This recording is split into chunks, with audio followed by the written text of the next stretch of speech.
Hello guys, আসসালামু আলাইকুম। আপনারা সবাই কেমন আছেন? আলহামদুলিল্লাহ আমরা অনেক ভালো আছি। তো আমি আজকে রান্না করব মুরগির হাত পা চামড়া দিয়ে আমি বেগুন আর আলু মিক্স রান্না করব। তো দেখেন কীভাবে আমি রান্না করি।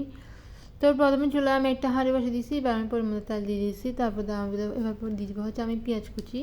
তারপর পেঁয়াজ কুচি দেওয়ার পর আমি এখানে একটু ভালো করে নেড়েছি কিছুক্ষণ সময়ের জন্য আমি একটু কষিয়ে। তো এবার আমি একটু ভালো করে নেড়েছি কিছুক্ষণ সময়ের জন্য একটু ভালোভাবে কষিয়ে নিচ্ছি। তো দেখতেছেন একদম ভালোভাবে নেড়েছি কষানো হয়ে আসলে এবার আমি এখানে দিয়ে দিব মশলাগুলো। এখানে আমি দিয়ে দেবো 1 টেবিল চামচ আদা বাটা আর রসুন বাটা। তো দিয়ে একটু ভালো করে নেড়ে নিব। তো দেখতেছেন একদম ভালো করে নেড়ে কষিয়ে নিয়েছি। তারপরে একদম এখানে আমি দিয়ে দেবো লবণ।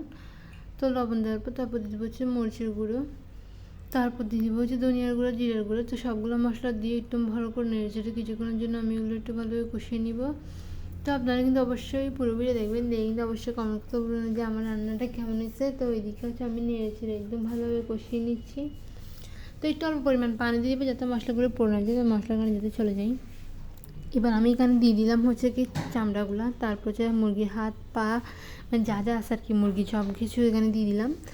দেওয়ার পর একটু ভালো করে নেড়ে ছেড়ে নিচ্ছি। তারপর এখানে আমি একটু পরিমাণ মতো পানি দিয়ে দিলাম যাতে একটু ভালোভাবে হয়ে আসে সেজন্য।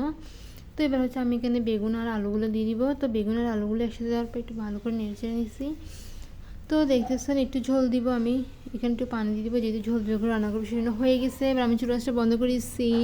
তো কেমন অবশ্যই কিন্তু কমেন্ট করে জানাবেন। আমার ভিডিও পর্যন্ত সবাই ভালো থাকবেন, সুস্থ থাকবেন। আল্লাহ হাফেজ, টাটা, বাই বাই।